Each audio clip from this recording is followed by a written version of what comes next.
So unfortunately, this is the last topic that we have Camilla's presence for today. And it's a topic that I think this is what we bonded over. I think I agree. this is actually, I don't think for the first 10 months that I knew you, we ever had a conversation about business or what any of us did. It was at all. It was just about this personal Yeah. development and how people work and putting the world to rights about that. And that was about it. So a very important topic to both of us, I think I can Very. say, and one that I know that you're looking forward to talking about. So straight off the bat, if someone wants to improve themselves, Yeah. what are your tips for that? And just before you answer that one, maybe just a little like what your definition of personal development is. Personal development to me is reaching your potential, your inner potential. That's very subjective between person to person, and you can't compare your personal development to someone else's.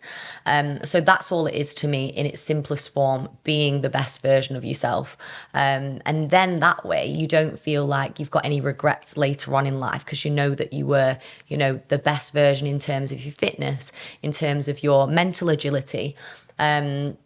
And in terms of like how you output yourself to others.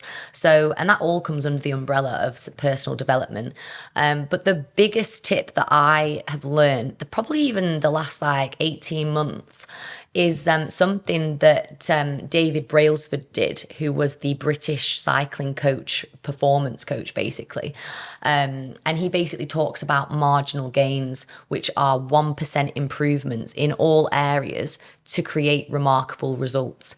And that to me has been transformational because I just started to improve my diet by 1%, improve my work-life balance by 1%, improve my quality of relationships with, family, friends, etc. And they all start to accumulate and have this snowball effect. And eventually, before you even know it, you feel better in yourself, you've developed yourself personally, and therefore, as a byproduct, professionally. So David Brailsford literally has got so much behind him there because the British cycling team, actually before he was involved, so he got involved in 2003, but before that, they literally were not supplied to by the biggest bike manufacturers ever because they didn't want to associate themselves with the British team because they were so rubbish, and they didn't want to damage the brand. So Brits weren't allowed to buy like some of the bikes. The professional team weren't allowed to be seen in them. And then if you fast forward the years that David Brailsford worked with them, they won 60% of the gold medals available at the Olympics in 2008. So, it's testament to those small incremental changes over time that make the biggest results. And they're the ones that, you just got to be consistent with. Like everything you want is waiting for you at the other side of consistency. And I believe that. Motivation will dip, but discipline and consistency won't. Amazing. But cut that. Amazing. No, that was very, very good and well put. I think Thank you explained you. that perfectly. And I completely agree with you. So next up on the topic of personal development, I don't think we can talk about this and not talk about routine because for me, when you're talking about consistency, 1% marginal changes, I would like to think that this stuff is almost impossible if you can't build it into a routine Yeah. and you don't consider your conscious mind and your subconscious mind and things like this. So talk to me a little bit about routine, what you think makes a good routine, why routine's important. I think routine is important to a degree in terms of you do things on the day, but I don't think the time matters. Like some people, I wake up every day at 6 a.m. and I do the same thing. I eat the same thing. But it makes it more manageable, no? It makes it manageable, but I think it makes it mundane for me personally. And that just proves that everyone's different, which is interesting. So I have routines in that my days roughly look similar in what I do, but not the times that I do them because I think to myself, what's the point in being my own boss and being a solopreneur if I can't decide when I do those things and my body almost decides it for me because it's in a routine. I don't think it's ever good to be in such a routine because then it makes you less flexible as a person. So that's my take on it. So you're like, goodbye subconscious mind. Yeah, I feel like to an extent, unpopular opinion, but I think, keep yourself on your toes. Don't let yourself fall into those like routines. We do this at this time, because life is about flexibility and fluidity. And that helps with creativity. And the people I know actually, though, that struggle the most, like mentally and in terms of personal development, are the ones that don't have purpose and they don't have a structure of a routine. So you have to have that framework, but I don't think it needs to be super rigid. For me personally, which is obviously like everyone's different. You might like to get up every day at the same time, go to the gym at the same time. That's never worked for me. Understood. Yeah, that's like, I don't think I've ever heard that take before. I genuinely don't, because I think about how much energy you have. And I think if I was having to think about everything I did on a daily basis and nothing was routine, Yeah. like I'd be out by like 2 hours. Whereas Yeah. you've got all this energy, you're constantly making conscious decisions because you're doing things at different times and mixing stuff Yeah. up all the time. That's really, really, really interesting. Have you always been like that, or is that something you've learned? Because surely if you read a book, it would tell you to try and break out your subconscious mind, but maybe not about, like a effective routine. That's I probably not think the structure. all the books tell you to have a routine and to have it as, 8 a.m. this, because it takes the thinking out of it. But when you take the thinking out of it, surely that's a little bit dangerous, because, the mind isn't having to think as much.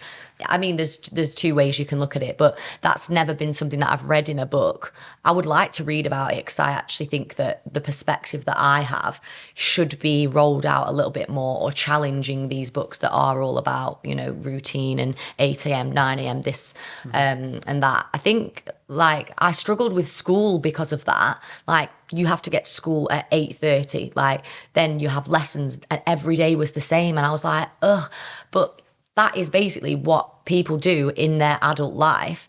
And, we complain about school being so rigid, but then people are doing it in their lives when they are entrepreneurs. And I think, why are you putting yourself back 15 years into that structure?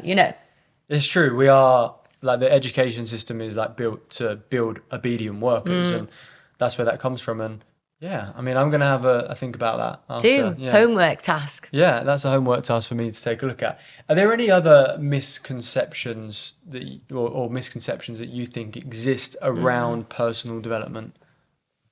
I feel like I'm not a fan of the 5 a.m. club. I've said this a few times, because, again, it ties into hustle culture. And I know that there's seizing the day, but then if you're no use to anyone throughout the day because you're tired, I just think, what's the point in waking up at 5 a.m. just to put the timestamp on Instagram? There needs to be less of a pressure about, waking up at 5 a.m. If you don't wake up at 5 a.m., if you wake up at 10 a.m., it's fine, because you can still get your work done, And I'm a big believer of that, but it's not cool and it's not sexy to say you wake up at 10. Sometimes I wake up at 10, but then I might, as long as I get my work done, it's fine. But I feel like as humans, we feel guilty if we're starting behind people. But the biggest thing you've got to do is not compare yourself to anyone else's timelines. Work to your chronotype, which is a really interesting concept, actually. Have you heard of chronotypes? Yes. And I would implore listeners to take the chronotype test as to when you are most productive throughout the day. And then you can kind of retrospectively tailor your day as to when you're most productive. Like, don't bother waking up at 5 a.m. if you don't do anything till 10, and then you're knackered by 4 p.m., Valid point. Can't argue with that one. Thank you. I think that's good. I'm a bit of an early riser. But Why, though? Because you're told that you should be, or because you want to? it's more in my subconscious now. Like, maybe to start with, Yeah. and I do I like being awake before other people and being able to get my stuff done. And I also am very productive at that time. Fine. That's yeah, why I'll it allow works. you to wake up at that That's time why and it if you're works actually for me. productive. Whereas if I woke up at 5, I would literally not do anything till 9. So I'm a night owl. I get a lot of my creative ideas in the evening. But a lot of people think, oh, she wakes up at 10. I actually don't wake up at 10. It's usually, but it isn't early. You It do. isn't. I don't wake up at 10. I wake up. I've seen you rock out like with. I wake up at like. Is it Morris? Wow, it's Norris. Close.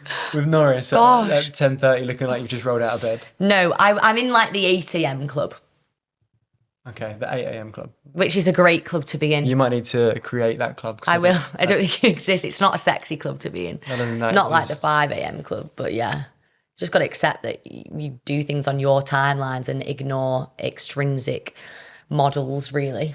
You have a lot of varying points on personal development compared to like the general, like when we're talking about routines, we're talking about good habits, so on and so on. You're almost like doing the opposite, but it seems to be working. Yeah. So maybe you should. I feel like I've given an explanation for them all. Yeah. No, for sure. You made me think about a few things, which I'm glad, because this hasn't just been like a topic where it's been, and all the general spill on personal development. Yeah. You come from it at a really different angle. And on that point, to close off this topic, is there any final thoughts about personal development that might go against the status quo that you would like to leave? No, I feel like that's all. I feel like I've given my 2 pence piece there. Is it 2 pence or 10 pence? Anyway, I've given 2. So yeah, no, I feel like those 2 points are some food for thought for people to go away and think about. So yeah, we'll leave it there. Okay. Well, that is the end of topic 5.